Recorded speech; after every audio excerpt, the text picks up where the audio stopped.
The feeling of being trapped was pretty rough. Rivers have completely changed course. Debris slides have carved new valleys. So that was a gut punch.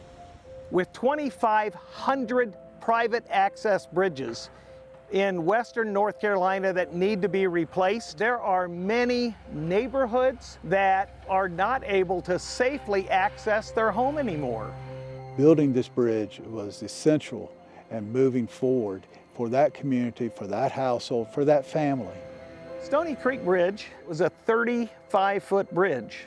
We went back with a 60-foot bridge, but I have to tell you what the most special piece of that was. Folks from the neighborhood came out and volunteered with us, some every single day. They ran a really safe, well-organized job site. I was really blown away by how close they were on estimates on all their material. There was almost no waste. They were just real lean, mean machine building bridges. Recovery is based on putting one foot in front of the other. It takes everybody to help our communities.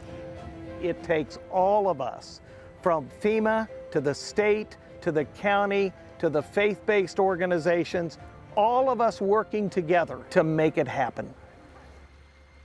Everywhere you go around right now, like people are working on the roads, bridges are going back together. It's coming back together, slowly but surely.